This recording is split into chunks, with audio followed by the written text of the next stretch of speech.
საღამო მშვიდობის თბილისის დროით ზუსტად 7 საათი ეთერშია პოსტების მთავარი საინფორმაციო გამოშვება. მე ანა აშორდია ვარ, ახალამბებში ნახავთ. სერბეთის პრეზიდენტის პირველი ოფიციალური ვიზიტი თბილისში და დაგეგმილი მაღალი რანგის შეხვედრები. სუვერენიტეტზე დაფუძნებული საერთო ხედვები და ორ ქვეყანას შორის სავაჭრო-ეკონომიკური ურთიერთობების განმტკიცება. როგორია ალექსანდრ ვუჩიჩის დღის წესრიგი თბილისში. რკინიგზის გაზრდილი ტვირთბრუნვა და გაუმჯობესებული ფინანსური მაჩვენებლები. მხოლოდ გასულ წელს კომპანიის მოგებამ 153 მილიონ ლარამდე შეადგინა. რა ფაქტორებმა იქონია გავლენა შთამბეჭდავ შედეგებზე? ევროკავშირის გაფართოების პროცესის პირველი ეტაპი და ბრიუსელის ორმაგი სტანდარტი. რა კრიტერიუმების მიხედვით ხელმძღვანელობს ევროგაერთიანება კანდიდატ ქვეყნებთან მიმართებაში და როგორია პოლიტიკური შეფასებები თბილისში.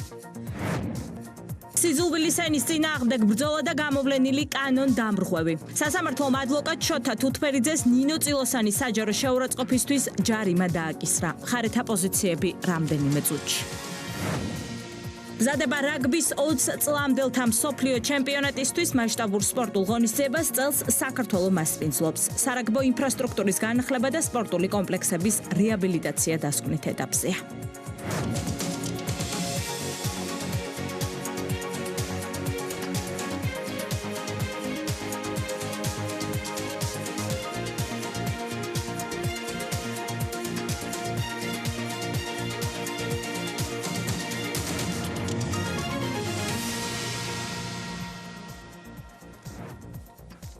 სერბეთის პრეზიდენტის პირველი ოფიციალური ვიზიტი თბილისში და დაგეგმილი მაღალი რანგის შეხვედრები. ალექსანდრ ვუჩიჩი მეუღლესთან და სახელმწიფო დელეგაციასთან ერთად საქართველოშია.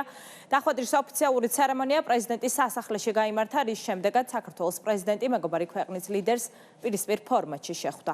ხვალ კი სერბეთის პრეზიდენტს საქართველოს პრემიერ-მინისტრი უმასპინძლებს. პირდაპირ ეთერში ვთავთ საულმე გობრონიძეს, რომელიც ალექსანდრ ვუჩიჩის დღის წესრიგის შესახებ მეტ დეტალს გვეტყვის. საულმე, გისმენთ. ეს არის ისტორიული ვიზიტი თავისი მნიშვნელობით, რადგან საქართველოს სერბეთს შორის 30 წლიანი დიპლომატიური ურთიერთობების მანძილზე ეს არის პირველი შემთხვევა, როდესაც საქართველოს სერბეთის პრეზიდენტი სტუმრობს. ალექსანდრ ვუჩიჩის ხელმძღვანელობით სერბეთის სახელმწიფო დელეგაციის ბორდი თბილისის საერთაშორისო აეროპორტში დღის პირველ ნახევარში დაეშვა. ადგილზე კი ალექსანდრ ვუჩიჩს, მის მეუღლეს და დელეგაციას ეკონომიკის მინისტრი მარიამ ქრივიშვილი დახვდა. ამის შემდეგ კი უკვე სერბეთის პრეზიდენტმა ორბელიანების სასახლეში გადაინაცვლა. ტრადიციულად ათონელის ქუჩაზე გაიმართა დახვედრის ოფიციალური ცერემონია, სადაც გაჟღერდა საქართველოსა და სერბეთის სახელმწიფო ჰიმნები. დახვედრის ოფიციალური ცერემონიის დასრულების შემდეგ კი დაიწყო ორი ქვეყნის, სერბეთისა და საქართველოს პრეზიდენტებს შორის პირისპირი შეხვედრა. მიხეილ ყაველაშვილმა და ალექსანდრ ვუჩიჩმა პირისპირ შეხვედრაზე ისაუბრეს ორმხრივი თანამშრომლობის, გაღრმავების, რეგიონული სტაბილურობისა და მშვიდობის მნიშვნელობაზე. ორი პარტნიორი სახელმწიფოს პრეზიდენტმა განსაკუთრებული ყურადღება ეკონომიკურ, პოლიტიკურ და საგანმანათლებლო კავშირების გაფართოებას დაუთმეს. სერბეთის რესპუბლიკის პრეზიდენტთან ალექსანდრ ვუჩიჩთან პირისპირ შეხვედრა გამართა. შეხვედრაზე ორ ქვეყანას შორის არსებულ მჭიდრო მეგობრულ კავშირებზე, კულტურულ სიახლოვეზე, საერთო ღირებულებებსა და თანამედროვე გეოპოლიტიკურ გამოწვევებზე ვისაუბრეთ. ასევე მიმსჯელეთ საქართველოსა და სერბეთს შორის პოლიტიკური, ეკონომიკური, ტექნოლოგიური, საგანმანათლებლო და სამეცნიერო კვლევითი მიმართულებით თანამშრომლობის გაღრმავების აუცილებლობაზე. აღვნიშნე, რომ ჩვენი კულტურული იდენტობა და ორივე სახელმწიფოს წინაშე მდგარი კომპლექსური გამოწვევები მყარ საფუძველს ორმხრივი ურთიერთობების შემდგომი განვითარებისა და საერთაშორისო ასპარეზზე ერთმანეთის პოზიციების მხარდაჭერისთვის. განსაკუთრებით გავუსვი ხაზი ჩვენს ქვეყნებს შორის მაღალი დონის ვიზიტების გააქტიურებულ დინამიკას. ჩემ მიერ 2025 წლის დეკემბერში ბელგრადში განხორციელებული ვიზიტი პრეზიდენტის დონეზე გამართული პირველი ვიზიტი იყო. დღეს კი პრეზიდენტი ალექსანდრ ვუჩიჩი ოფიციალური ვიზიტის ფარგლებში პირველად სტუმრობს თბილისს, რაც საქართველოს სერბეთის პარტნიორობასა და ორმხრივ დიალოგს თვისობრივად ახალ იმპულსს შესძენს. შეხვედრისას განვიხილეთ ორ ქვეყანაში მიმდინარე პოლიტიკური პროცესები, ასევე ყურადღება გავამახვილეთ გლობალური მშვიდობის, უსაფრთხოებისა და სტაბილურობის უზრუნველყოფის მნიშვნელობაზე. საერთაშორისო წესრიგისა და ძალთა ბალანსის ფუნდამენტური ტრანსფორმაციის ფონზე ჩვენს რეგიონებში სტაბილურობისა და მშვიდობის ენარჩუნება განსაკუთრებულ აქტუალობას იძენს. ხაზგასმით აღვნიშნე, რომ საქართველოს როგორც შუადერეფნის ერთ-ერთი საკვანძო რგოლი დაინტერესებულია დასავლეთ ბალკანეთის რეგიონთან პარტნიორობის გაფართოებით, რაც ხელს შეუწყობს ევროპასა და აზიას შორის სატრანსპორტო საავტოლოგისტიკური კავშირების განვითარებას. შეხვედრაზე კიდევ ერთხელ დავადასტურე, რომ საქართველოს ხელისუფლების მიერ არჩეული მშვიდობის, სტაბილურობისა და ეკონომიკური კეთილდღეობის ვექტორი ურყევია. ამას მოწმობს სამხრეთ კავკასიაში ჩვენი ტრადიციული სამშვიდობო პოლიტიკაც, რომელიც მიზნად ისახავს რეგიონში გრძელვადიანი მდგრადი სტაბილურობის მიღწევასა და მეზობელ სახელმწიფოებს შორის ურთიერთნდობის გაღრმავებას. სერბეთის რესპუბლიკის პრეზიდენტს მადლობა გადაუხადა საქართველოს ტერიტორიული მთლიანობისა და სუვერენიტეტის მტკიცე მხარდაჭერისთვის. შეხვედრის დასრულების შემდეგ პრეზიდენტმა ალექსანდრ ვუჩიჩმა პრეზიდენტის სასახლის საპატიო სტუმართა წიგნში სამახსოვრო ჩანაწერი დატოვა. მადლობელი ვარ იმ თბილი მიღებისა და სტუმართმოყვარეობისთვის, რომელიც საქართველოს პრეზიდენტმა მიხეილ ყაველაშვილმა და ქართველმა ხალხმა გამოიჩინა. ასეთი შეხვედრები ადასტურებს იმ გულწრფელ მეგობრობასა და ურთიერთპატივისცემას, რომელიც ჩვენს ორ ქვეყანას აკავშირებს. ჰქონდა ღია და შინაარსიანი საუბარი ჩვენი ორმხრივი ურთიერთობების ყველა მნიშვნელოვან საკითხზე, ასევე რეგიონულ და გლობალურ გამოწვევებზე. განსაკუთრებული ყურადღება გავამახვილეთ ეკონომიკურ ურთიერთობებზე, სავაჭრო ბრუნვის გაზრდის შესაძლებლობებზე, ბიზნეს კავშირების გაღრმავებაზე, ასევე ტურიზმის, ტრანსპორტის, ენერგეტიკისა და ახალი ტექნოლოგიების სფეროებში თანამშრომლობის განვითარებაზე. სერბეთი დიდ მნიშვნელობას ანიჭებს საქართველოსთან ურთიერთობებს და ერთგული რჩება ისეთი პარტნიორების გაძლიერებისადმი, რომელიც ნდობას, ურთიერთმხარდაჭერას, საერთაშორისო სამართლის პრინციპებისა და სახელმწიფოების ტერიტორიული მთლიანობის პატივისცემას ეფუძნება. დარწმუნებული ვარ, რომ დღევანდელი მოლაპარაკებები დამატებით იმპულსს მისცემს სერბეთსა და საქართველოს შორის ურთიერთობების შემდგომ განვითარებას და მომავალ წლებში კიდევ უფრო გააძლიერებს თანამშრომლობას ჩვენს ქვეყნებსა და ხალხებს შორის. სერბეთის პრეზიდენტის ოფიციალური ვიზიტი საქართველოში დღეს დაიწყო. დღესვე ალექსანდრ ვუჩიჩი იმყოფებოდა გმირთა მემორიალთან, სადაც მემორიალი სიმბოლურად გვირგვინით შეამკო. სერბეთის პრეზიდენტი თბილისში მეუღლესთან და სახელმწიფო დელეგაციასთან ერთად იმყოფება. ვიზიტის ფარგლებში საქართველოსა და სერბეთის პირველმა ლედებმა ეროვნული მუზეუმიც მოინახულეს. ხვალ ალექსანდრ ვუჩიჩის მთავრობის მეთაური უმასპინძლებს ირაკლი კობახიძე შეხვედრას ჯერ პირისპირ, შემდეგ კი უკვე გაფართოებულ ფორმატში დელეგაციების მონაწილეობით გამართავს. მთავრობის ადმინისტრაციაში გაკეთდება ერთობლივი განცხადებაც. მადლობა საულმე, პირდაპირ ეთერში საულმე გობრონიძე საუბრობდა. საქართველოს როგორც მთავარი დამაკავშირებელი ევროპასა და აზიას შორის. ჩვენი ქვეყნის როლი შუა დერეფანში იზრდება. ამას რკინიგზის გაზრდილი ტვირთბრუნვა და გაუმჯობესებული ფინანსური მაჩვენებლებიც ადასტურებს. გასულ წელს კომპანიის წმინდა მოგებამ თითქმის 153 მილიონი შეადგინა. ზრდის ტენდენცია მიმდინარე წელსაც შეინარჩუნდა. 2026 წლის პირველ 5 თვეში ტვირთბრუნვა 8%-ით გაიზარდა, ხოლო მარტი-მაისის პერიოდში ზრდამ 20%-ს მიაღწია. მაღალი მაჩვენებლები ფინანსური ხარჯების შემცირებამ, ასევე ინფრასტრუქტურისა და სატრანსპორტო ოპერაციების გაუმჯობესებამ განაპირობა. შუა დერეფანში საქართველოს პოზიციების კიდევ უფრო გასაძლიერებლად გრძელდება რკინიგზის მოდერნიზაციის პროექტი, დაგეგმილია ახალი ლოკომოტივებისა და ვაგონების შეძენა, რისთვისაც $1 მილიარდ მეტი ინვესტიცია განხორციელდება. ნუცა კოროშინაძე გიამბობთ. სატრანსპორტო და ლოგისტიკური ინფრასტრუქტურის განვითარება ხელისუფლების ერთ-ერთი პრიორიტეტული მიმართულებაა, რისთვისაც არაერთი მნიშვნელოვანი ნაბიჯი უკვე გადაიდგა. შედეგებით სახეზია საქართველოს რკინიგზამ ფინანსური მაჩვენებელი მნიშვნელოვნად გააუმჯობესა. 2025 წელს კომპანიის წმინდა მოგებამ 152 მილიონ 700,000 ლარი შეადგინა. მაშინ, როდესაც ეს მაჩვენებელი 68 მილიონ 200,000 ლარი იყო. ზრდა საოპერაციო საქმიანობის გაუმჯობესებისა და ფინანსური ხარჯების შემცირების შედეგია. მთავრობის ეკონომიკურ გუნდში მიაჩნიათ, რომ პოზიტიური ტენდენცია მიმდინარე წელსაც გაგრძელდება. ამას ოფიციალური მონაცემებიც ადასტურებს. 2026 წლის პირველი 5 თვის განმავლობაში ტვირთმბრუნვის მოცულობა გასული წლის ანალოგიურ პერიოდთან შედარებით 8%-ით გაიზარდა.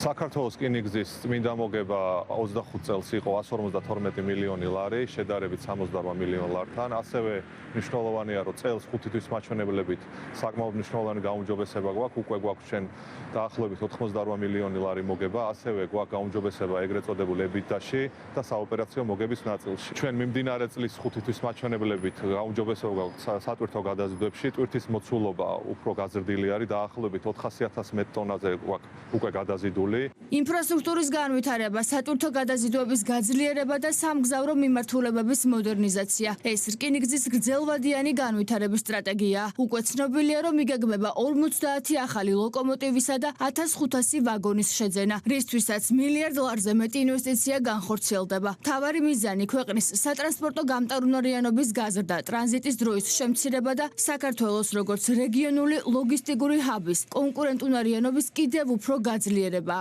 გაუმჯობესებულია კომპანიის ეფექტიანობის და მომგებიანობის მაჩვენებლებიც, რაც რა თქმა უნდა თავის მხრივ ადასტურებს, რომ საქართველოს რკინიგზა დღეს არა მხოლოდ მეტ ტვირთს ემსახურება, არამედ უფრო ეფექტიანათაც მუშაობს. კომპანია მომავალ განვითარებაზე არის ორიენტირებული და 2026 წელს დაახლოებით 1 მილიარდი ლარის ინვესტირება იგეგმება საქართველოს მთავრობის მხრიდან საქართველოს რკინიგზაში, რათა განახლდეს შემადგენლობები და ამ კუთხით, რა თქმა უნდა, საქართველოს რკინიგზა შეიძენს დაახლოებით 50 ახალ ლოკომოტივს და 1500 ახალ ვაგონს, რაც თავის მხრივ, რა თქმა უნდა, გააზრდის ჩვენი ქვეყნის სატრანსპორტო შესაძლებლობებს. კომპანიის საქმიანობის ეფექტიანობას EBITDA-ს მაჩვენებელიც ადასტურებს. 2026 წლის პირველ 5 თვეში ეს მაჩვენებელი 91%-ით გაიზარდა. ბიზნეს ასოციაციაში აღნიშნავენ, რომ მაჩვენებლები განხორციელებული ოპტიმიზაციისა და ეფექტიანი მმართველობის შედეგია. მათივე შეფასებით, რესურსების რაციონალური გამოყენება და საოპერაციო ხარჯების გაუმჯობესება რკინიგზის სექტორისათვის ახალ შესაძლებლობებს ქმნის. ტვირთების გაზრდის მაჩვენებელი თანხმედრაში ვინაიდან არ არის მოგების გაზრდასთან ეს იმას ნიშნავს, რომ მენეჯმენტში არის უკვე გაუმჯობესება, რაც გულისხმობს იმას, რომ 2025 წელი ნამდვილად რევოლუციური იყო სწორედ რკინიგზის საოპერაციო საქმიანობის გაუმჯობესებისთვის. მზარდი ტვირთნაკადები, გაუმჯობესებული ფინანსური შედეგები და მასშტაბური საინვესტიციო გეგმები. ეს ის ფაქტორებია, რომლებიც საქართველოს რეგიონული სატრანსპორტო და ლოგისტიკური ჰაბის პოზიციებს კიდევ უფრო გამყარების შესაძლებლობას აძლევს. მშვიდობაზე ორიენტირებული პოლიტიკა და ეკონომიკის სტიმულირებისთვის განხორციელებული პროგრამები. მთავრობის ეკონომიკური გუნდის მუშაობას კონკრეტული შედეგები აქვს. პრაგმატული პოლიტიკის შედეგად ქვეყანაში იანვარ-მაისში საქონლით საგარეო სავაჭრო ბრუნვა ისევ გაიზარდა. სტატისტიკის ეროვნული სამსახურის წინასწარი მონაცემებით მაჩვენებლები წინა წლის ანალოგიურ პერიოდთან შედარებით 3.7%-ით მეტია და 10 მილიარდზე მეტი დოლარი შეადგინა. 19.8%-ით გაიზარდა ექსპორტის მაჩვენებელიც. დეტალებით ნუცა კოროშინაძე. პოზიტიური ტენდენციები და მზარდი ეკონომიკური მაჩვენებლები 2026 წელს საქართველოში საქონლით საგარეო სავაჭრო ბრუნვა ისევ გაიზარდა. სტატისტიკის ეროვნული სამსახურის ოფიციალური მონაცემებით იანვარ-მაისში საქართველოში მაჩვენებელმა თითქმის 10 მილიარდ ნახევარზე მეტი ამერიკული დოლარი შეადგინა, რაც წინა წლის შესაბამისი პერიოდის მაჩვენებელზე 3.7%-ით მეტია. აქედან ექსპორტი 19.8%-ით გაიზარდა. მიმდინარე წლის პირველი 5 თვის მდგომარეობით საქართველოში საქონლის საგარეო ვაჭრობის ბრუნვამ 10 მილიარდ 329 მილიონ დოლარზე მეტი შეადგინა, რაც 3.7% აღემატება წინა წელს. აღსანიშნავია, რომ ზრდა ძირითადად მოდის ექსპორტის მოცულობის ზრდაზე, რომელიც თავის მხრივ თითქმის 20%-ით 19.8% არის გაზრდილი და მისი მოცულობა 3 მილიარდ 108 მილიონ დოლარს აჭარბებს. რაც შეეხება იმპორტს, იგი შეადგენს 7 მილიარდ 331 მილიონ დოლარს და 1.9%-ით ჩამორჩება წინა წლის მაჩვენებელს. მთავრობის ეკონომიკური გუნდის მთავარი მიზანი საქართველოში წარმოებული პროდუქციის როგორც ქვეყნის შიგნით, ასევე საერთაშორისო ბაზარზე პოპულარიზაციაა. ამ კუთხით კი მთავრობის პოლიტიკა მიმართულია კერძო სექტორის მხარდაჭერაზე, ასევე თავისუფალი ვაჭრობის შეთანხმებების არეალის გაფართოებაზე. მთავრობის ეკონომიკურ გუნდში პროგნოზირებენ, რომ ექსპორტის მიმართულებით დაფიქსირებული მზარდი ტენდენციები დადებითად აისახება ეკონომიკურ მაჩვენებლებზე. მნიშვნელოვნად გაუმჯობესდა საგარეო ვაჭრობის მაჩვენებლები, გაიზარდა ექსპორტი 20%-ით 5 თვის მანძილზე, იმპორტი შემცირებულია დაახლოებით 2%-ით, გაუმჯობესებულია უარყოფითი სავაჭრო ბალანსის სალდო და საქართველოს აგრძელებს ეკონომიკური პარამეტრების გაუმჯობესებას, გაძლიერებას. მაისის თვის ჭრილში რეკორდული მაჩვენებელი ფიქსირდება. ასე უნდა აღინიშნოს, რომ იანვარ-მაისის მაჩვენებლებიც რეკორდულია. კერძოდ, ექსპორტის მოცულობა 3.1 მილიარდ $100 დოლარს გადააჭარბა და დაახლოებით 20%-იანი ზრდა გვაქვს ექსპორტის მიმართულებით. ასევე უნდა აღინიშნოს, რომ რეკორდულია საგარეო სავაჭრო ბრუნვის მაჩვენებლები და ფაქტობრივად 10.4 მილიარდ $100 დოლარს უტოლდება. დარგის ექსპერტების შეფასებით საქართველოს ეკონომიკა მსოფლიო მასშტაბით სალიდერო პოზიციებზეა. ქვეყანა სტაბილურ განვითარებას განაგრძობს, რაც პირდაპირ ეკონომიკურ მაჩვენებლებზე აისახება.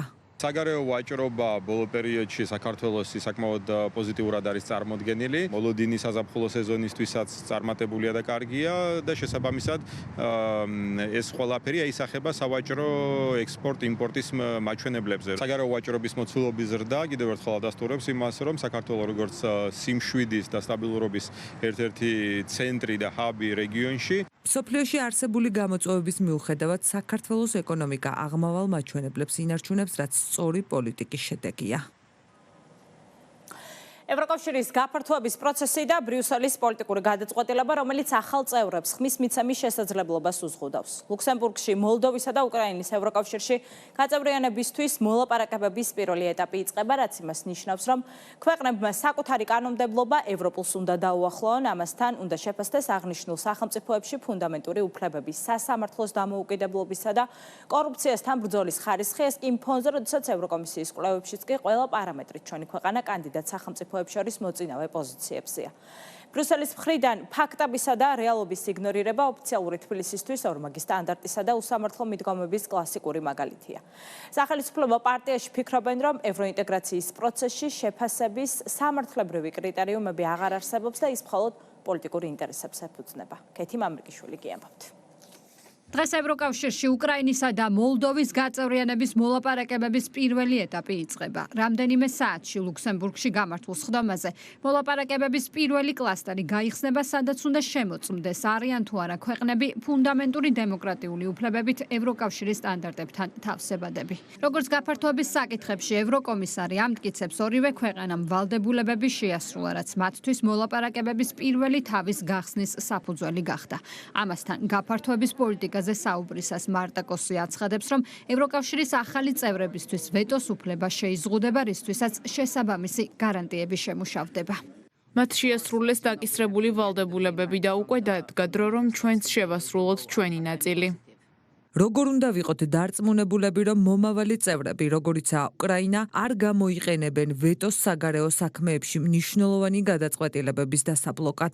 ახლა ჩვენ ვართ მონტენეგროს გაწევრიანების შესახებ შეთანხმების მომზადების პროცესში, ამიტომ გავაკიდევ გარკვეული დრო, ვიდრე ჩვენ დავინახავთ, როგორ უნდა გავაკეთოთ ეს, მაგრამ ის, რაც დღეს ვიცით, არის, რომ იქნება ევროკავშირში გაწევრიანების ახალი თაობის შეთანხმებები, იმ თვალსაზრისით, რომ ჩვენ გვექნება ახალი დამცავები, რაც უზრუნველყოფს იმას, რაც რომ ახალი წევრების მიღების შემდეგ ისინი დაიცავენ ევროპულ წესებს 5, 10 ან 15 წლის შემდეგ წევრობის შემთხვევაში. სრული წევრობა შესაძლებელი იქნება მხოლოდ მას შემდეგ, რაც წევრი სახელმწიფოები დააკმაყოფილებენ ყველა მოთხოვნას, ასე რომ არ არსებობს ნახევარი ან მეოთხედი წევრობა, არსებობს მხოლოდ სრული წევრობა.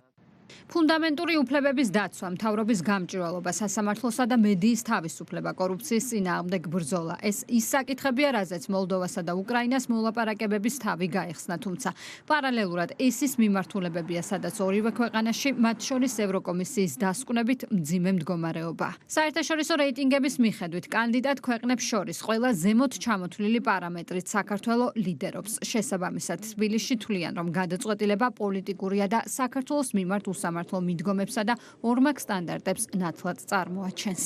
ეს პროცესი უფრო ერთგვარ პოლიტიკურ სცენას გავს, სადაც გარკვეული პოლიტიკური მიზნების მიღწევა უნდათ, ვიდრე რეალური გაფართოება. საქართველოს თავისი განვითარების დონით ყველა მიმართულებით ლიდერი სახელმწიფოა. ამას ყველა ხედავს, ყველა აფასებს. უბრალოდ ერთი რამეა, ისინი, ვინც დღეს ევროკავშირში გაფართოებაზე ლაპარაკობენ, მათ ვერ მოუნდელებიათ ის, რომ ისინი არჩევნებში დამარცხდნენ საქართველოში. თუნდაც აქვეყნებდნენ იმ შედეგებს, რომ აბსოლუტური ლიდერი ვიყავით ყველა კანდიდატ ქვეყანას შორის და შემდეგ დასკვნებს, როდესაც წერდნენ, ან რეზოლუციებს იღებდნენ, ამ მონაცემების საპირისპირო შედეგები შექონდათ იქ. ასე რომ მოულოდნელი არაფერია, ეს არის პოლიტიკურად ანგარიჟირებული გადაწყვეტილება და სამწუხაროდ სამართლო დამოკიდებულების გაგრძელება, რაც აქამდე ქონდა ევროკრატიას საქართველოს მიმართ. არ არსებობს ობიექტური კრიტერიუმი, რითაც ან უკრაინა, ან მოლდოვა საქართველოსზე წინ არის, მაგრამ რა თქმა უნდა, აქაც ქართული საზოგადოება უკვე შეეჩვია იმას, რომ ჩვენ ვაწყდებით ევრობიუროკრატების მხრიდან არაგულწრფელ დამოკიდებულებას და ორმაგ სტანდარტებს. სახელმწიფო გუნდისთვის უსამართლო მიდგომების ნათელი მაგალითია ესტონეთის საგარეო საქმეთა მინისტრის განცხადებაც. მარგუს ცაჰკნამ ლუქსემბურგში მინისტერიალის დაწყებამდე ისევ საქართველოზე ისაუბრა. ხელისუფლება ისევ ევროპული გზისგან გადახვევაში დაადანაშაულა და კვლავ სანქციებით დაიმუქრა. ძალიან მწუხარ, რომ ქართული რეჟიმი აბსოლუტურად სხვა გზას მიჰყვება, არა ევროკავშირისკენ გზას. ჩემი გზავნილია ქართული ხალხის მიმართ, ვისაც ნამდვილად სურს ევროპული გეზი. იმედი არ დაკარგოთ და შესაბამისად მოიქეცით, რადგან სომხეთის გამოცდილება მაჩვენა, რომ ხალხს თუ სურს, საბოლოოდ შესაძლებელია ჩატარდეს დემოკრატიული არჩევნები და ევროკავშირის გზა გაიხსნება. განვიხილავთ სანქციებს საქართველოს. ასევე ზოგიერთი ადამიანის წინააღმდეგ ესტონეთმა წარადგინა საკმაოდ გრძელი სია ეროვნულ დონეზე მიღებულ სანქციებში. იმედი გვაქვს საბოლოოდ ეს ზეწოლა იმუშავებს, მაგრამ ევროკავშირის გადასაწყვეტი არ არის, რას გააკეთებს ქართველი ხალხი. ეს მათი გასაკეთებელია. ქართველი ხალხის სახელით და ცაჰკნას მსგავსად ცვლილებების აუცილებლობაზე საუბრობს ოპოზიცია. ერთადერთი გამოსავალი იმისათვის, რომ ჩვენ უზრუნველყოთ ჩვენი ღირსეული ცხოვრების პირობები, უკეთესი შესაძლებლობები ჩვენი ხალხისათვის და გაწევრიანება ჩვენი ქვეყნის ევროკავშირში არის ხალხის ინტერესებზე ორიენტირებული პოლიტიკური ხასიათის ცვლილებები. მსგავს განცხადებებს სახელმწიფო გუნდი საერთაშორისო რეიტინგებსა და ევროკომისიის პოზიტიურ კვლევებს უპირისპირებს. ბრალდებებს კი მმართველი გუნდი პოლიტიკურად მოტივირებულს უწოდებს. არ არსებობს რომ გამოქვეყნდეს რაიმე პოზიტიური კვლევა ყველაზე ავტორიტეტული მსოფლიო დონის ორგანიზაციისა საქართველოს წარმატების თაობაზე და ამას არ მოყვეს განცხადება თუნდაც ისეთი პიროვნების როგორც არის ესტონეთის საგარეო მინისტრი. იმასთან დაკავშირებით საქართველოს თურმე იმ მიღწევების ფონზე, რომელსაც არაერთი მსოფლიო დონის ინსტიტუტი აღიარებს და წინუსწრებს ევროკავშირის წევრ ქვეყნებს საქართველოს არაერთი მაჩვენებლით, აი ესეთი საქართველოს იმსახურებს სანქციას. მისი აზრით, აქ უკვე ნათლად იკითხება პოლიტიკური ინტერესი. ზეწოლა სრულებით არაადეკვატურია და არარელევანტურია, რა თქმა უნდა, ჩვენ მზად ვართ თანამშრომლობისთვის და პარტნიორობისთვის და მივიღებთ ყველანაირ მეგობრულ და პარტნიორულ შემოთავაზებას და რჩევას, მაგრამ შანტაჟი ნამდვილად ვერ იქნება საქართველოსთან საუბრის ფორმა. აქ როდესაც ჩვენ ვისმენთ ზოგიერთი ევროპელი ბიუროკრატის მხრიდან შანტაჟს, ცილისწამებას, ტყუილს, ამის მიზეზებიც ხო ვიცით, რატომ ხდება ეს, რა არის ამის გამომწვევი მიზეზი, რომ საქართველოს პატარა ქვეყანამ თავად გაბედა, როგორ გაბედა, რომ მათგან დაუკითხავთ ახორციელოს თავიანთი პოლიტიკა. ევროკავშირში უკრაინის გაწევრიანებას აკრიტიკებენ ევროპარლამენტთა რიგებშიც. ევროდეპუტატების ნაწილი თვლის, რომ ქვეყანა, სადაც კორუფცია მთავარი პრობლემაა, ევროკავშირისთვის შესაძლოა პრობლემა გახდეს. ევროკავშირი ისედაც გადატვირთულია, უკრაინა კი კორუფციითაა გაჟღენთილი. უკრაინის ევროკავშირში გაწევრიანებასთან დაკავშირებით პრობლემა რუსეთსაც კი არ აქვს. უნდა ვიკითხოთ რატომ? იმიტომ რომ მათ იციან, რომ ამით თავს დავიმარხავთ. უკრაინას ეკონომიკური პერსპექტივა სჭირდება როგორც საკინძი და ხიდი ევროკავშირსა და რუსეთს შორის. კორუფციით სავსე სახელმწიფო, რომელიც ძალაუფლების უმაღლეს მწვერვალებს აღწევს, პრობლემა არ არის. საფრთხე ჩვენი ეკონომიკური ინტერესებისთვის ვისაინტერესებს. ამიტომაც არის პოლონეთის ხელისუფლების თანხმობა უკრაინის მიერ გაწევრიანების პროცესის დაწყებაზე, პოლონეთის სასიცოცხლო ეროვნული ინტერესების ღალატი. უპირობო თანხმობა კი პოლონური საკითხებისადმი ზიზღის უკიდურესი სისულელისა და უბრალო სისასტიკეების განუმეორებელი ნაზავია. ორმაგი სტანდარტების გარდა ახლა მთავარი კითხვა იქნება თუ არა გაფართოება სიმბოლური. საერთაშორისო მედიის ინფორმაციით ახალი წევრებისთვის ხმის მიცემის შეზღუდვისა და შესაბამისი გარანტიების შემუშავების ინიციატორები გერმანია, საფრანგეთი, ნიდერლანდები, ბელგია და ლუქსემბურგი არიან. ერთეულის შემთხვევის სისტემურ პრობლემას წარმოჩენა და თავდასხმა პოლიციელებზე. სახელმწიფო გუნდი სამართალდამცველების წინააღმდეგ დაწყებულ კოორდინირებულ კამპანიაზე საუბრობს. სამართალდამცველების მხრიდან კონკრეტულ გადაცემაზე სახელმწიფოს შესაბამისი რეაგირების მიუხედავად საკითხით სპეკულაცია არ წყდება. განსაკუთრებით აქტიურობს მართლმსაჯულებას გაქცეული გახარიას პარტია. პოლიტიკური გუნდი, რომლის ლიდერის მიერ გაცემულ ბრძანებას 20 ივნისის საპოლიციო ღონისძიებისას მძიმე შედეგები მოჰყვა. ქართული ოცნების პოზიცია კი მკაფიოა. არც ერთი თანამდებობა, ინდულგენცია არ არის და გადაცდომები დაუშლელი არ დარჩება. ანა შანიძე ამბობს.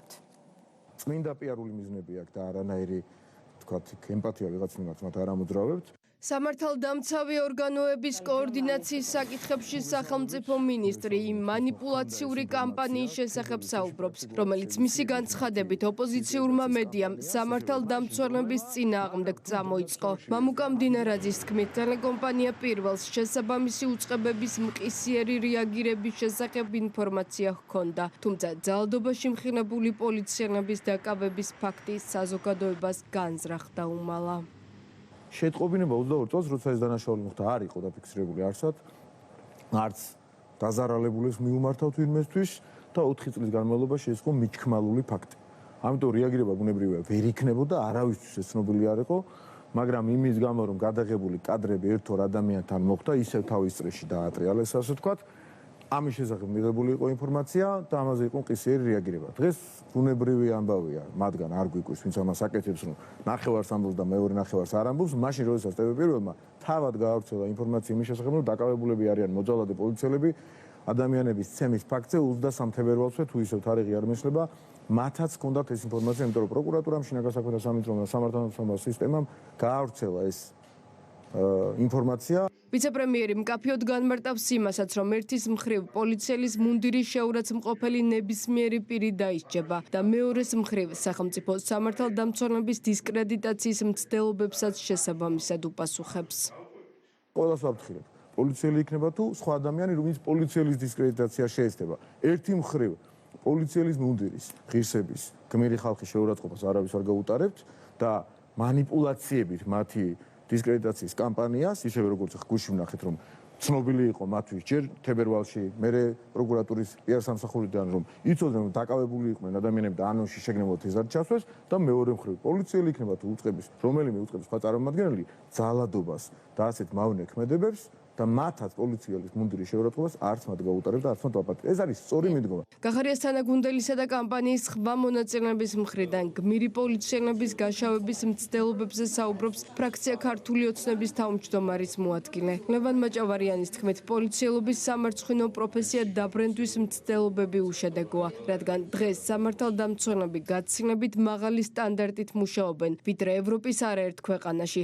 ცალკეულ გადაცდომებზე კი სახელმწიფოს მყისიერი რეაგირება აქვს, რადგან ქართული ოცნების პირობებში არც ერთი თანამდებობა თუ პროფესია ინდულგენციას არ წარმოადგენს.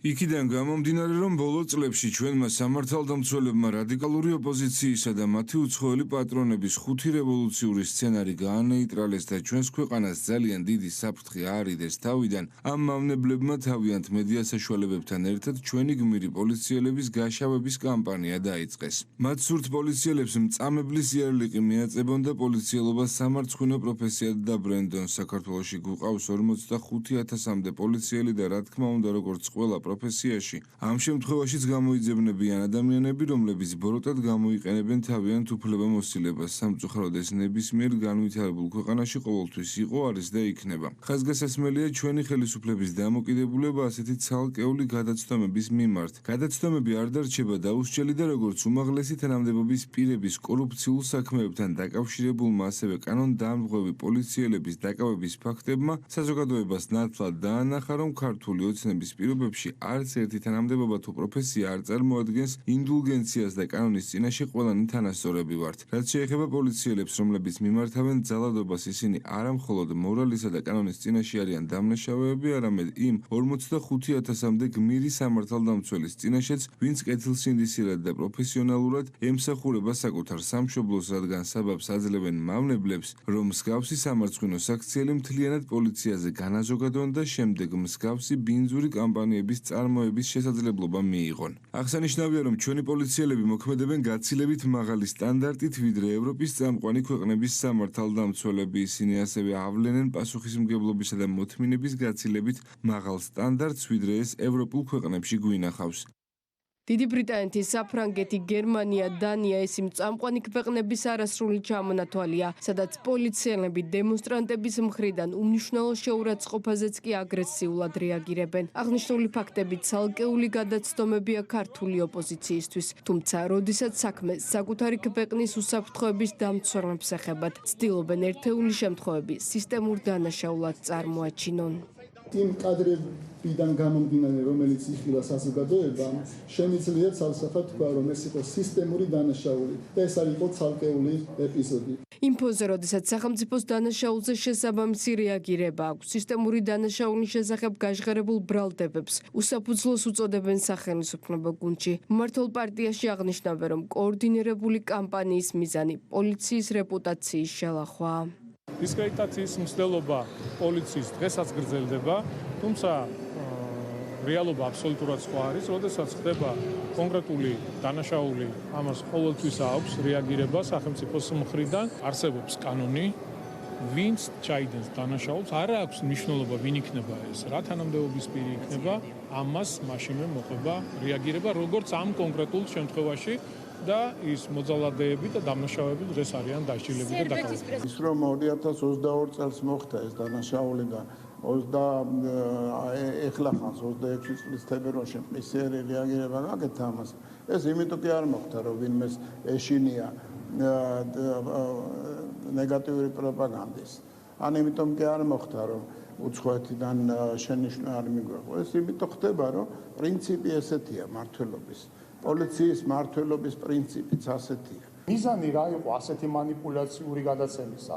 მიზანი ის იყო, რომ გორში მომხდარი ის ფაქტი, რომელზეც სახელმწიფომ PCR გამოძიება დაიწყო, ამ ფაქტის და ასე ვთქვათ, პოლიციის წინააღმდეგ სისტემური ასე ვთქვათ, დაპირისპირების და პოლიციის ღირსების შელახვისათვის მოხდა აი ესეთი манипуляციური სიუჟეტის გაშვება.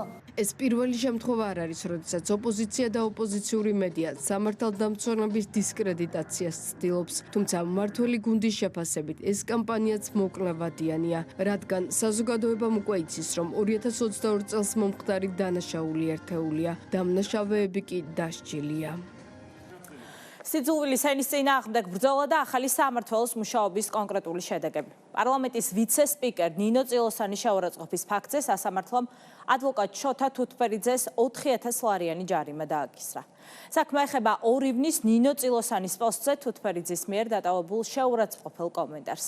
სამმართველო დარღვევა შინაგან საქმეთა სამინისტროში ახლად შექმნილმა სამმართველომ გამოავლინა და შესაბამისი მტკიცებულებები სასამართლოს გადასცა. 2026 წლის 1 ივნისიდან დღემდე სიძულვილის ენის წინააღმდეგ ბრძოლის სამმართველოს მიერ საერთო სასამართლოებს ჯამში 60-მდე საქმე წარედგინა. აქედან შემაჯამებელი გადაწყვეტილებით უკვე დასრულდა 7 საქმე. დეტალებით ნანუკა წითელაშვილი. სააკაშვილის ადვოკატი შოთა თუთფერიძე ნინო წილოსანის Facebook პოსტზე დაწერილი შეურაცხყოფელი კომენტარისთვის სასამართლომ 4000 ლარით დააჯარიმა. თუთფერიძის წინააღმდეგ მომჩივანი ახლად შექმნილი სიძულვილის წინააღმდეგ ბრძოლის სამმართველო იყო. სწორედ აღნიშნულმა დეპარტამენტმა გამოავლინა სამართალდარღვევა დაიწყო ადმინისტრაციული წარმოება და განსახილველად სასამართლოს გადასცა. სასამართლომ საქმე განიხილა და კანონდარღვევა დაადგინა. თავად შოთა თუთფერიძე ჩადენილ ქმედებას არ ნანობს. მეტიც ღირსების შემლახვალ კომენტარს ის ფაქტის კონსტატაციას უწოდებს. ის იყო უბრალოდ რეალურად ფაქტის კონსტატაცია. მე არც ვნანობ არც ეთქმედებას, მზად ვარ პასუხი ვაგო სრულად აბსოლუტურად ყველა კომენტარზე და ყველა სიტყვაზე, რომელიც დამიწერია სადმე ან მithქვამს. აღნიშნულ საქმეზე სიძულვილის წინააღმდეგ ბრძოლის სამმართველომ პროაქტიულად იმუშავა. შინაგან საქმეთა სამინისტროს იურისტის განცხადებით შოთა თუთფერიძესთან დაკავშირებით შესწავლილი იქნა ყველა მტკიცებულება და დადგინდა, რომ სამართალდარღვევა ნამდვილად არსებობდა. სალომე ქირიას თქმით, თუთფერიძემ შეურაცხყოფა მიაყენა ნინო წილოსანს, რომელიც სახელმწიფო პოლიტიკური თანამდებობის პირია. აღნიშნული კი სოციალურ ქსელში საჯაროდ განახორციელა. შეფასდა უშუალოდ მტკიცებულებები, კუმულაციურად დადასტურდა სავარაუდო სამართალდარღვევის ფაქტთან დაკავშირებით ნიშნების არსებობა. მან უშუალოდ შეურაცხყოფა მიაყენა ქალბატონ ნინო წილოსანს, რომელიც გახლავთ სახელმწიფო პოლიტიკური თანამდებობის პირი. აღნიშნული შეურაცხყოფის მიყენება მოხდა სოციალურ ქსელში, სოციალურ სივრცეში საჯაროდ. შესაბამისად, მის მიმართ ოქმი შედგენილი იქნა ადმინისტრაციულ სამართალდარღვევათა კოდექსის 173 მე-16 პრიმამუხლის პირველი ნაწილის საფუძველზე. ნინო წილოსანი მადლობას უხდის შინაგან საქმეთა სამინისტროს ეფექტურად მოქმედებისთვის. ვიცე-სპიკერი ამბობს, რომ ასეთ შემთხვევებზე რეაგირება მნიშვნელოვანია, რადგან კანონის მიზანია საჯარო სივრცეში წესრიგის დაცვა და მსგავსი ქმედებების პრევენცია. დარწმუნებული ვარ, რომ მისთვის შეურაცხყოფა არაფერს არ წარმოადგენს და არც ნანობს, მაგრამ მნიშვნელოვანია ის, რომ კანონმა შეასრულოს თავისი ფუნქცია და რაც მთავარია, საზოგადოება იყოს შესაბამისად დაცულ გარემოში, რომ თუთმეტისნაირი აგრესორი და წარმოუდგენლად უპასუხისმგებლო და ამორალური ადამიანები არ გახდნენ იმ სტანდარტის დამამკვიდრებლები, რომლებიც ყველა ნორმალურ ქვეყანაში არის აკრძალული. მმართველი გუნდი სიძულვილის ენის წინააღმდეგ მიმართულ საკანონმდებლო ღონისძიებებს მიესალმება. საპარლამენტო უმრავლესობის წევრების თქმით, შეურაცხყოფელი ენა საბოლოოდ ქვეყნის განვითარებას უშლის ხელს, ამიტომ აუცილებელია სახელმწიფომ სიძულვილის ენას შესაბამისი მექანიზმები დაუპირისპიროს. ზოგადად შეურაცხყოფა კატეგორიულად მიუღებელია, როგორც ფიზიკური შეურაცხყოფა, სიტყვიერი შეურაცხყოფა, ვემიჯნები და კატეგორიულად მიუღებელია ამ ტიპის ქმედებები და დამოკიდებულება. მე ვფიქრობ, საკმაოდ მსუბუქი საჯელია, თუკი ჩვენ გავითვალისწინებთ, რომ ეს არის საბოტაჟის გარკვეული ფორმა. ანუ წარმატებული ვიზიტი კანადაში, საინტერესო შეხვედრები, გარკვეული პოზიტიური პერსპექტივები, რომელიც ამ ურთიერთობაში გამოჩნდა და რასაკვირველია, ამას როგორმე უნდა დაუპირისპირო ისეთი ქმედება, რომელიც როგორღაც დააბალანსებს აი ამ ექსტრემიზმის სასარგებლოდ რეალურ ვითარებას. შოთა თუთბერიძის მიმართ ადმინისტრაციული სამართალდარღვევა 173-მე პრიმა მუხლის პირველი ნაწილით დადგინდა, რაც პოლიტიკური თანამდებობის პირის სიტყვიერ შეურაცხყოფას გულისხმობს. სიძულვილის ენის წინააღმდეგ ბრძოლის სამმართველოს მიერ სასამართლოებში წარდგენილ საქმეებზე პირველი განხილვა 11 ივნის ბოლნისის სასამართლოში დასრულდა, თუმცა გადაწყვეტილება ჯერ არ გამოცხადებულა. პირველი გადაწყვეტილება კი 12 ივნის ონის მაგისტრატმა სასამართლომ გამოაცხადა. 1 ივნისიდან დღემდე სასამართლოებს დაახლოებით 60 საქმე წარედგინა, საიდანაც 30-ზე მოსამზადებელის ხდომა ჩაინიშნა, ხოლო 7 საქმე უკვე დასრულდა. კულტურული მემკვიდრეობის ძეგლის წმინდა გიორგის სახელობის ეკლესიის ნანგრევებზე ახალი ტაძრის უნებართვო მშენებლობა შეჩერებულია. ქარელის მუნიციპალიტეტის სოფელ ზღუდერში სამუშაოები მას შემდეგ შეწყდა, რაც კულტურული მემკვიდრეობის დაცვის სააგენტოს მონიტორინგის ჯგუფმა ადგილზე ვითარების შესწავლა დაასრულა. უწყებამ უნებართვო მშენებლობის ფაქტი წინა წელს გამოავლინა და სამუშაოების შეჩერების მოთხოვნით რუის ურბნისის ეპარქიას მიმართა, თუმცა ეპარქიამ სამუშაოები მხოლოდ რამდენიმე თვით შეწყვიტა, მოგვიანებით კი ისევ განაახლა. საკითხთან დაკავშირებით მედიასთან განმარტებების გაკეთება არ ისურვა მეუფეიობმა. დეტალებით სოსო ელისაშვილი.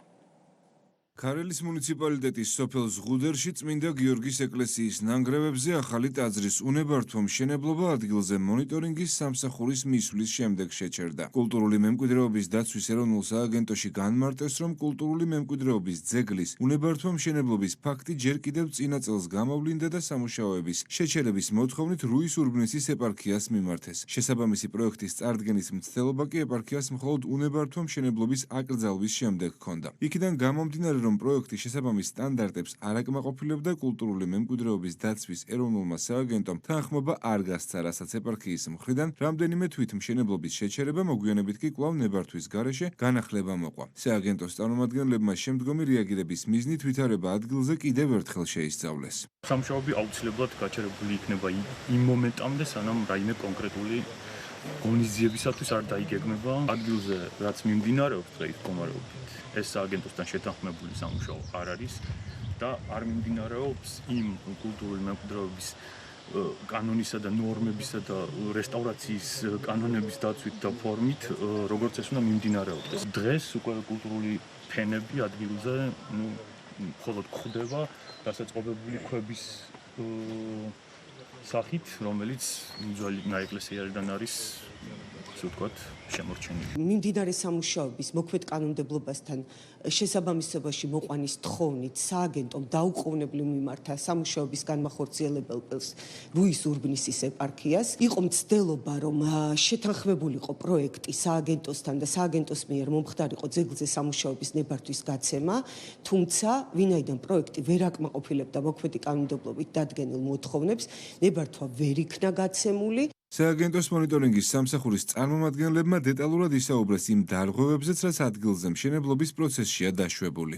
გაწმენდითი სამუშაოები, რადგან არ უძღვოდა წინ სამშენებლო სამუშაოებს და შესაბამისი პროცესი არ წარიმართა წინა საკვლევითი სამუშაოები, აქედან გამომდინარე აშენებულია პირდაპირ ბეტონის ფილა დადებულია ნიადაგზე, ხოლო შემდეგ უკვე მოყვება მანამდე არსებული ეკლესიის ცოკოლი და მასზე არის მოწყობილი აღნიშნული ბალიში. სამუშაოები წარმართულია რაღაც არამეთოდოლოგიურად სპეციალისტების შესაბამისი ჩარევის და კვლევის გარეშე და აღნიშნული სამუშაოები აქედან გამომდინარეც ფიქსირდება, რომ არის უნებართვა. ტაძრის მშენებლობას ადგილზე მამა ზენონი უძღვებოდა, რომლის თქმითაც კურთხევა და დავალება ეპარქიის ხელმძღვანელის მეუფე იობისგან ჰქონდა მიღებული.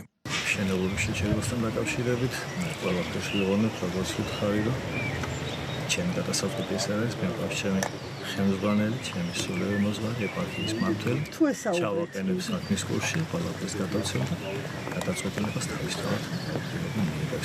რუის-ურბნისის მიტროპოლიტ იობს საკითხთან დაკავშირებით საუბარი მედიასთან არ სურს. მეუფე კამერებთან დღეს არ გამოჩენილა და ჩვენს კითხვებზე პასუხების გაცემა არ ისურვა. მისი მდივანი მშენებლობის ნებართვის გარეშე განხორციელებაზე არ საუბრობს და ამბობს, თითქოს ეპარქიამ დანგრეული კულტურული მემკვიდრეობის ძეგლი აღადგინა. მეუფე გეუბნებით, რომ არ აკეთებს კომენტარს. რა არის, რატომ არ აკეთებს კომენტარს? ისე არ ვიცი რა არის, არ სურს და არ აკეთებს. დანგრეული კულტურული მემკვიდრეობის ძეგლი აღადგინა. განადაანგრია, შეინარჩუნა. ჩვენ ასე ვამბობთ. კულტურული მემკვიდრეობის ეროვნული სააგენტო უნებართვა მშენებლობასთან დაკავშირებით გადაწყვეტილებას მომხდარის სრულად შესწავლის შემდეგ მიიღებს. საბაჟო საზღვარზე საქონლის გადაადგილების წესის დარღვევა და 2 მილიონ ლარზე მეტი ღირებულების უაქციზო სიგარეტის ამოღების ფაქტი.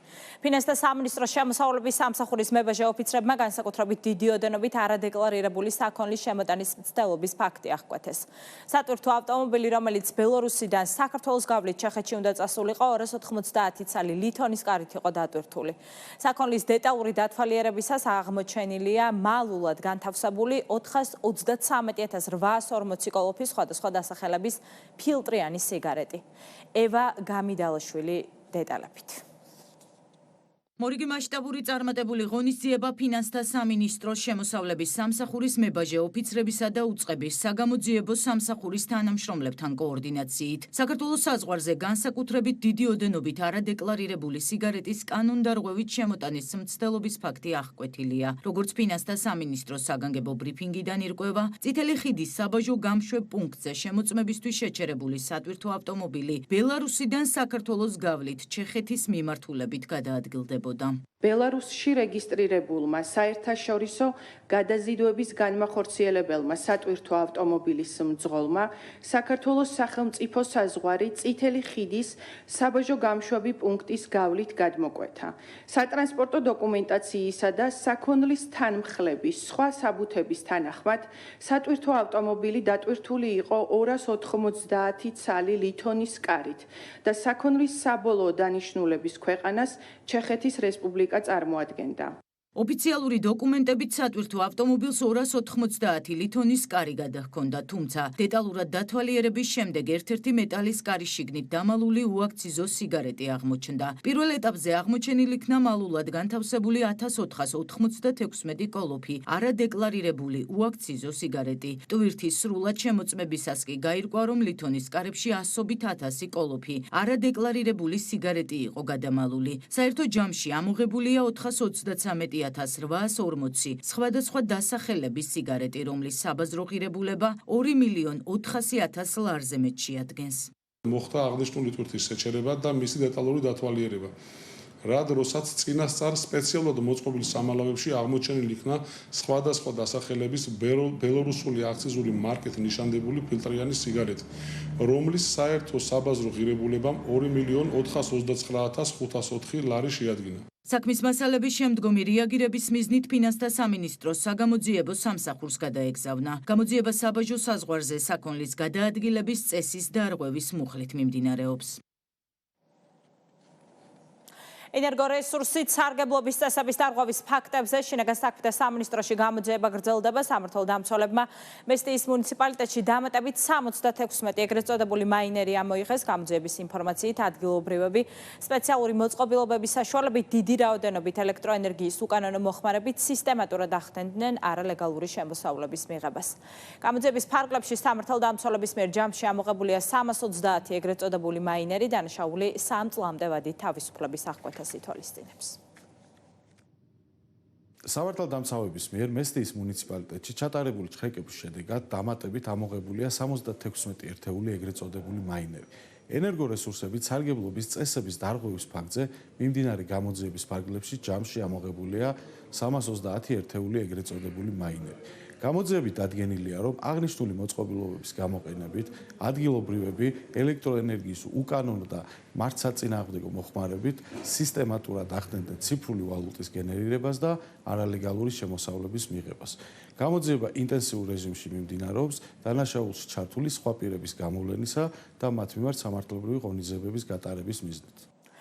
საქართველოს მორიგი პროგრესი და საერთაშორისო აღიარება კოორდინირებული მმართველობით საქართველოს მთავრობა ევროპაში მე-13, მსოფლიოში კი 24 პოზიციაზეა. მონაცემებს ჩენდლერის ინსტიტუტი კარგი მთავრობის 2026 წლის ანგარიშის ფარგლებში აქვეყნებს.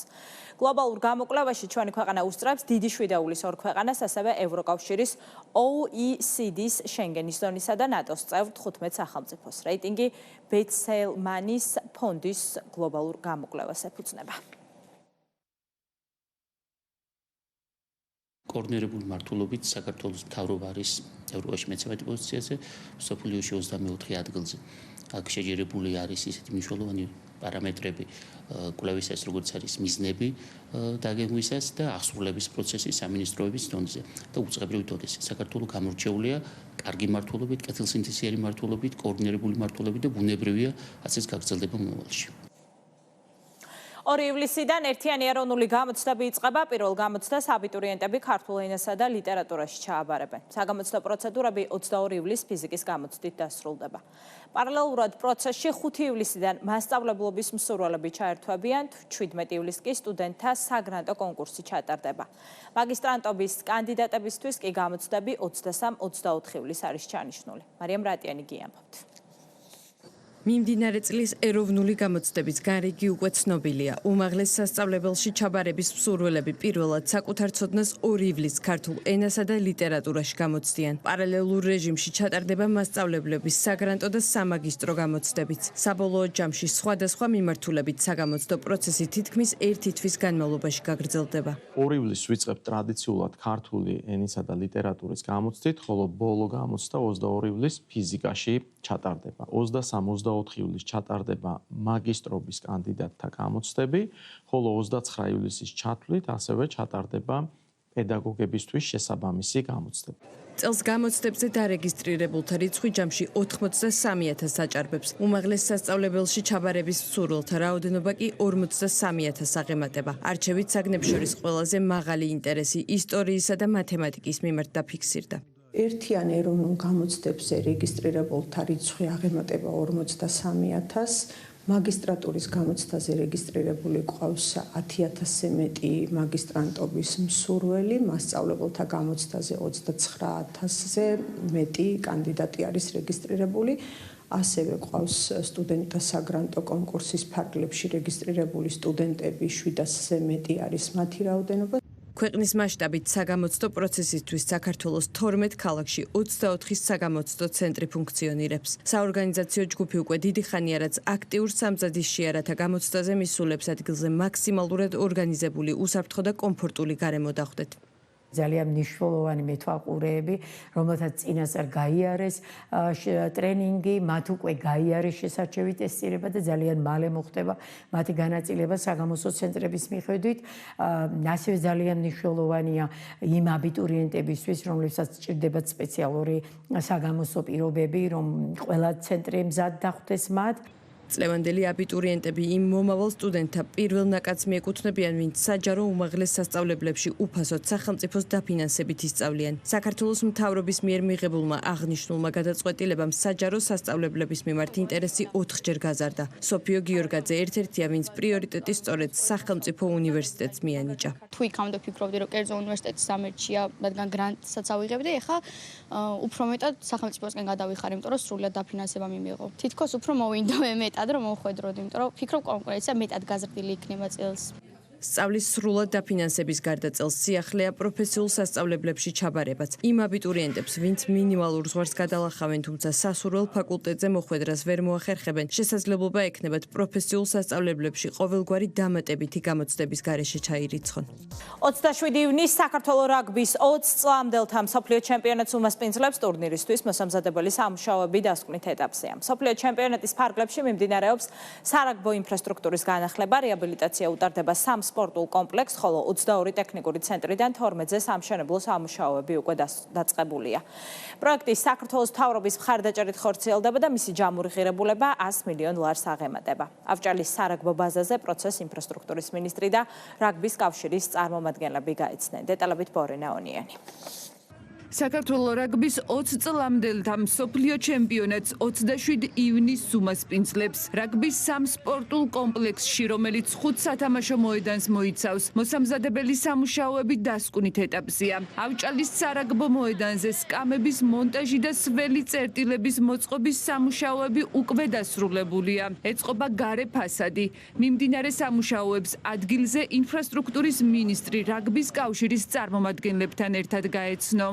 ავჭალის სტადიონზე მთლიანად შეიცვალა მოედანი, განახლდა მოედანი, ასევე მიმდინარეობს ტრიბუნების კეთილმოწყობა, რაც თავისთავში გულისხმობს როგორც სარემონტო სამუშაოებს, ასევე სკამების გამოცვლას, შიდა ინფრასტრუქტურას მთლიანად რეაბილიტირდება. იმედი მაქვს, რომ ეს ჩემპიონატი ძალიან ღირსეულად ჩაივლის საქართველოში. მსოფლიო ჩემპიონატისთვის ინფრასტრუქტურის სამინისტრო სამუშაოებს თბილისში, ავჭალის და შევარდენის სარაგბო კომპლექსებსა და ქუთაისში. აიას კომპლექსში შემავალ სამ სტადიონზე ახორციელებს. ხუთივე სტადიონზე უკვე დასრულებულია საერთაშორისო სტანდარტების შესაბამისი ჰიბრიდული საფარის მოწყობა და მიმდინარეობს მისი მოვლის სამუშაოები. სარეაბილიტაციო სამუშაოები ფაქტობრივად უკვე ბოლოში არის, მიდის ბოლო ხარვეზების აღმოფხვა. გარდა ამ კომპლექსის პარალელურად მიმდინარეობს სარეაბილიტაციო სამუშაოები ქუთაისის აიას სარაგბო კომპლექსზე და ანალოგიურად ქუთაისის სარაგბო კომპლექსის მზად იქნება უმასპინძლოს რაგბის 20 წლამდელთა მსოფლიო ჩემპიონატს. იმ ხარისხის მოედნები გვაქვს უკვე დღევანდელი დღის მოცემულობით, რომელიც აქამდე არ ქონია. მინდვრის საფარი, გასახდელები, ტრიბუნები, სკამები, ყველა განათება, ყველა დეტალი, რომელიც შეიძლება, ასე რომ ვთქვათ, ამ მსოფლიო ჩემპიონატის ფარგლებში იყოს განახლებული, არის განახლებული. სტადიონებზე ჰიბრიდული საფარის მოწყობას ბრიტანული კომპანია ახორციელებს. სპორტული ინფრასტრუქტურის სფეროში 25 წლიანი გამოცდილების კომპანიას მსოფლიოში არაერთ მასშტაბურ პროექტში აქვს მონაწილეობა მიღებული, მათ შორის წამყვანი ევროპული კლუბებისა და სტადიონების მოწყობაში. რაგბის 20 წლამდელთა მსოფლიო ჩემპიონატისთვის საქართველოში მოედნის საფარს ვამზადებთ. ამჟამად მუშაობთ თბილისსა და ქუთაისში. ჩვენი კომპანია მთელი მსოფლიოს მასშტაბით ფუნქციონირებს. ვფიქრობ, ჩვენი ყველაზე ცნობილი საფეხბურთო სტადიონი, რომელზეც ვიმუშავეთ, მაიამიშია. მსოფლიოს თასისთვის ვიმუშავეთ, იქ და შესანიშნავი იყო. საქართველოს შესანიშნავი ადგილია. საფარზე ვმუშაობთ ისე, რომ რაც შეიძლება მეტ მატჩს გაუძლოს. ინფრასტრუქტურის სამინისტრო ჯამში 22 რაგბის ტექნიკური ცენტრის პროექტირება მშენებლობას გეგმავს. მათგან 12 ლოკაციაზე სამუშაოები უკვე მიმდინარეობს. თანამედროვე სტანდარტების შესაბამის პროექტებს საქართველოს მთავრობა აფინანსებს. პროგრამის ღირებულება 100 მილიონ ლარზე მეტია. შთამბეჭდავი გამარჯვება საქართველოს ახალგაზრდულ ოლიმპიურ ფესტივალზე. შეჯიბრებაში თბილისის გუნდმა პირველობა მოიპოვა. სპეციალური თასი დღეს სიმბოლურად დედაქალაქის მერს გადაეცა და ის თბილისის მერიის მრავალფუნქციურ საზოგადოებრივ ცენტრში განთავსდება. გუნდის წევრებს წარმატება თბილისის მერმა და ოლიმპიური კომიტეტის პრეზიდენტმა მიულოცეს. ფესტივალი საქართველოს ეროვნული ოლიმპიური კომიტეტის ინიციატივით წელს პირველად ჩატარდა. სპორტის 17 სახეობაში გამართულ შეჯიბრებებში მთელი ქვეყნის მასშტაბით 1200 სპორტსმენი მონაწილეობდა. თეკლა ბესტავაშვილი გიამბობთ. გილოცავთ, ეს რა თქმა უნდა არის თქვენი საკუთრება, ეს არის თქვენი დამსახურება. გამარჯვების თასი დედაქალაქშია. საქართველოს ახალგაზრდულ ოლიმპიურ ფესტივალში საუკეთესო შედეგის მქონე თბილისის გუნდს წარმატება მიულოცეს. თბილისის მერი გამარჯვებულ სპორტსმენებს შეხვდა. ღონისძიებაზე დედაქალაქის გუნდის მიერ მოპოვებული წარმატება კიდევ ერთხელ აღინიშნა, ხოლო ფესტივალის გამარჯვებული ქალაქისთვის განკუთვნილი სპეციალური თასი სიმბოლურად დედაქალაქის მერს გადაეცა. ჯილდო მომავალში თბილისის მერიის მრავალფუნქციურ საზოგადოებრივ ცენტრში დაიდებს ბინას. შეხვედრაზე კახა კალაძემ ახალგაზრდებს მიმართა და აღნიშნა, რომ სპორტში ჩართული ახალგაზრდების რაოდენობის ზრდა ქვეყნის წარმატებული მომავლის მნიშვნელოვანი საფუძველია. 1200-მდე ახალგაზრდა იყო ჩართული სპორტის 17 სახეობაში და თბილისის გუნდი გახდა გამარჯვებული, რაც ძალიან სასიამოვნოა. ჩვენ ბოლო წლების განმავლობაში მართლაც ბევრი მნიშვნელოვანი პროექტი განვახორციელეთ იმისთვის, რომ ხელი შეგვეწყო სპორტის ყველა სახეობისთვის. ჩვენ გვაქვს ძალიან კარგი პროგრამა, რომლითაც ხელს უწყობთ 60 წლის ზემოთ ადამიანებს, იცხოვრონ სწორად, იცხოვრონ ჯანსაღი ცხოვრების წესით და ყველა ინფრასტრუქტურა, რომელიც არის მუნიციპალიტეტის საკუთრებაში, 60 წლის ზემოთ ადამიანებისთვის, რა თქმა უნდა, არის უფასო. ჩვენ რა თქმა უნდა გავაგრძელებთ მომავალშიც ამ ტიპის პროექტების განხორციელებას. ბათუმში ჩატარდა ახალგაზრდული ოლიმპიური ფესტივალი, რომელიც ძალიან მაღალ დონეზე იყო წარმოდგენილი. აბსოლუტური უპირატესობა მოიპოვა დედაქალაქის გუნდმა. ეს იყო ერთ-ერთი გამორჩეული ღონისძიება საქართველოს ისტორიაში.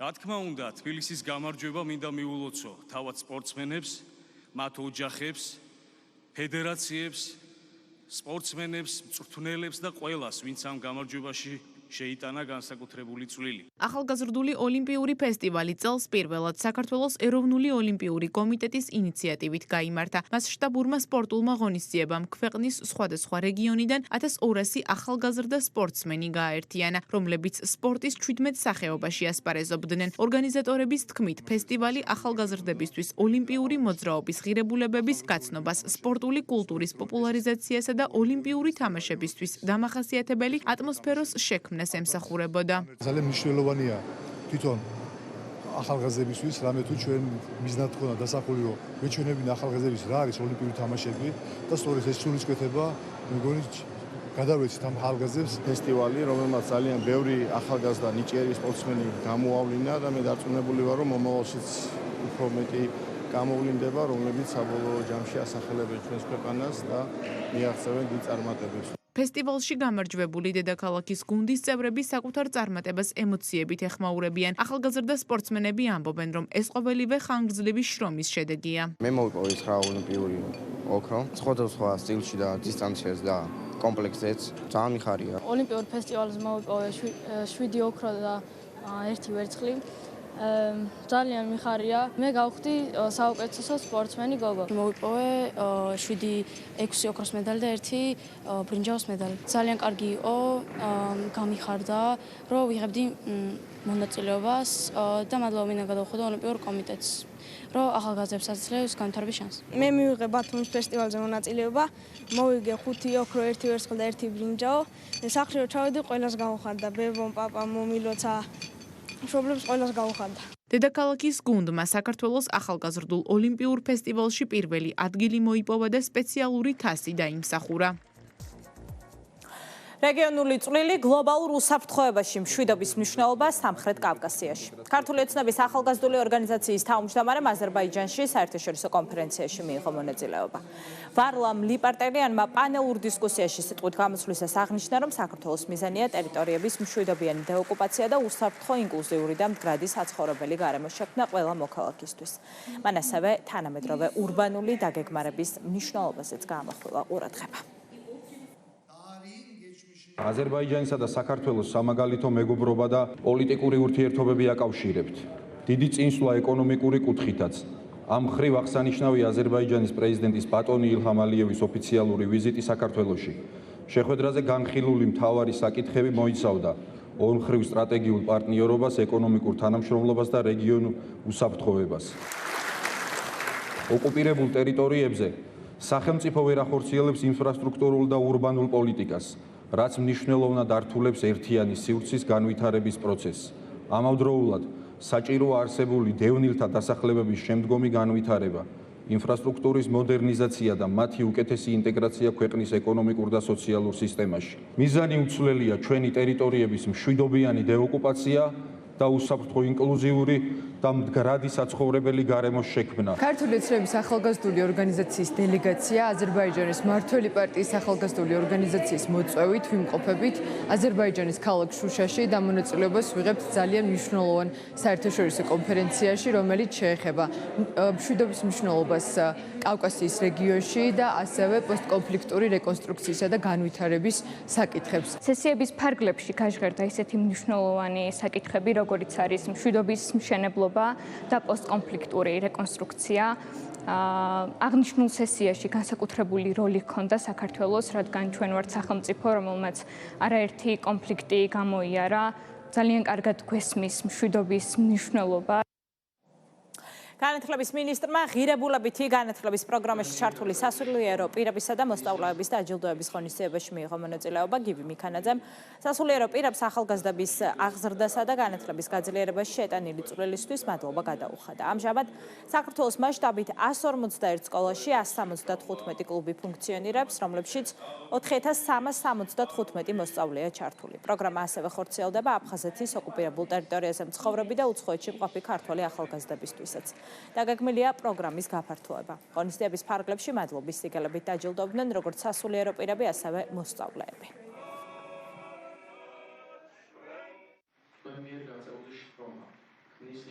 წარმოდგენილი იქნა ის შედეგები, რომელთაც მართლაც ამაყო არის და რეალურად ჩანს, რომ ეს პროექტი, რომელიც დასაწყისშივე ძალიან დიდი ოპტიმიზმის გზნობას გვწენდა, რეალურად უკვე საზოგადოების მხრიდან ძალიან პოზიტიურად არის შეფასებული. არის მზარდი მოთხოვნა, რომ მსგავსი კლუბები გაიხსნას დამატებით სკოლებში. დღეს თუ 170-ზე მეტი კლუბი ფუნქციონირებს თბილისისა და რეგიონების სხვა სკოლებში, შემდეგი წლიდან და წლის ბოლომდე ჩვენ დაგეგმილი გვაქვს, რომ ეს რაოდენობა გაორმაგდეს და 350 კლუბი ფუნქციონირებდეს მთელი ქვეყნის მასშტაბით. ბოლნისის ეპარქიის სამღვდელოებამ ორ ეტაპად გავიარეთ ეს სწავლება, დღეს გადმოგვეცა სერტიფიკატები და პირადად ჩვენთვის, ჩვენი ეპარქიისთვის ძალიან მნიშვნელოვანია. ჩვენი მოსახლეობა, ჩვენი ბავშვები ბოლნისის რაიონში მაცხოვრებელი და სკოლები ამ დღეს მოუთმელადელიან და ჩვენ საშუალება გვექნება, რომ სექტემბრის თვიდან შევიდეთ და მოვიცვათ როგორც ქალაქის, ბოლნისის, ასევე რამდენიმე სოფლის და დაბა კაზრეთის სკოლები.